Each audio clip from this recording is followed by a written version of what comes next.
आईनजीवी विधवास पंडा हत्याकांड मामला पुणी जेल को फेरिले विक्रम पंडा। ब्रह्मपुर जेल को फेरिले पूर्वतन विधायक विक्रम पंडा। दीर्घ एक मास चिकित्सा पर सामान्य सुस्थ हो जेल को फेरी।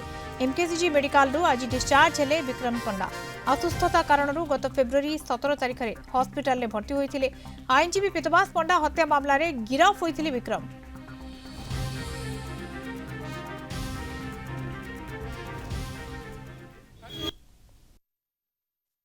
ନାଇଁ ବର୍ତ୍ତମାନ ସେ ଟିକେ ସୁସ୍ଥ ଅନୁଭବ କରୁଛନ୍ତି। ତାଙ୍କର ତ ଆପଣମାନେ ସବୁ ଜାଣିଛନ୍ତି ଯେ ଗଲବ୍ଲାଡର ଷ୍ଟୋନ୍ ଥିଲା, କୋଲିସିସ୍ଟେକ୍ଟୋମି ହବାର ଥିଲା। ସବୁ ପରୀକ୍ଷା ନିରୀକ୍ଷା କଲା ପରେ ଜଣାପଡ଼ିଲା ଯେ ତାଙ୍କର ଟିକେ ସିଓପିଡି ମାନେ ଲଙ୍ଗରେ ବି ପ୍ରୋବ୍ଲେମ୍ ବାହାରିଲା ଏବଂ ଅନଫର୍ଚୁନେଟଲି ଡାଇବେଟିସ୍ ବି ବ୍ଲଡ୍ ସୁଗାରଟା ବି ବହୁତ ହାଇ ରହିଲା। ତେଣୁ ଆମେ ସବୁଗୁଡ଼ାକ କଣ୍ଟ୍ରୋଲ କରେଇଲୁ। କଣ୍ଟ୍ରୋଲ କରିବା ପରେ ଆମେ ଅପରେସନ ପାଇଁ ପୁରା ସବୁ ପ୍ରସ୍ତୁତି ହେଇଯାଇଥିଲା ତାଙ୍କର, କିନ୍ତୁ ସେ କହିଲେ ଯେ ନାଇଁ ମୁଁ ଏଇଠି ସେ ପ୍ରଥମ କହିଥିଲେ ଅପରେସନ ହେବେ ବୋଲି, ତାପରେ କହିଲେ ନାଇଁ ମୁଁ ଆଉ କିଛି ଦିନ ଔଷଧ ଖାଇକିରି ରହିବି।